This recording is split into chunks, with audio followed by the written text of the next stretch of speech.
नमस्कार दर्शक बंधु मुझे स्वागत जनाऊँ। पीएम किसान योजना टंका जो मानक आसी से फेरवा को पड़ो आसला नुआ नियम टंका पाई लोक फेरइबे टंका यह कौन परिवर्तन नियम गुड़िक होती जाना पूर्व आप चैनल को सब्सक्राइब करना एवं ही सब्सक्राइब कर बेल बटन को दबाई रखु एपरी लेटेस्ट वीडियो गुड़ आपने सर्वप्रथम देखिपारे। चलतु डेरी नक वीडियो स्टार्ट करवा।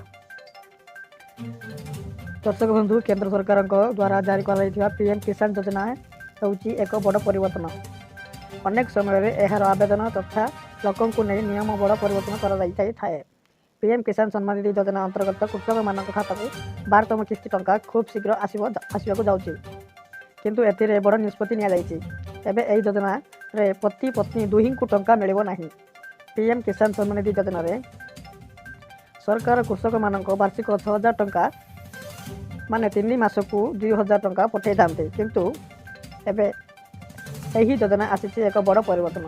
पीएम किसान सम्मान निधि योजना रे स्वामी और स्त्री दुहे पीएम किसान योजना रे लाभ उठाई पारे ना।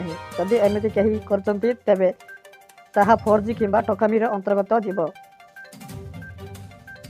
एमितिरे सरकार तांको रिकवर करेंगे। यह व्यतीत एपरी नियम अनेक रही जहाँ कृषक को अपराध बोली बनई पारे। यदि कृषक यही योजन लाभ उठे पारे तेबे से सरकार को टंका फेरवा को बाध्य। यही नियम अंतर्गत जदि कृषक परिवार में कहीं टैक्स देउता तेबे यही योजन लाभ उठे पारे ना। यह समस्त को लागू होती। नियम अनुसार कृषक को जदि निज जमी को कृषि कार्य न लगाई अन्य कार्य लगाउछंती किंबा कृषक जनक निज जमी काम न करी अन्यर जमी काम करुच्ची तेबे एमाने यही योजन लाभ उठे पारे ना। आउ सबुठ बड़ कथा जदि जमी तांकर बापा किंबा दादा नाम अच्छी तेबे यार फायदा नहीं पारे ना। ए क्षेत्र में किसान सम्मान योजना को टंकाटी फेरवा को पड़ो। यही रही पीएम किसान योजनार एपरी नियम गुड़िक आपण मैंने जदि यही नियम आपड़ किसी उल्लंघन करते टंकाटी फेरवा को बाध्य होती सरकार को।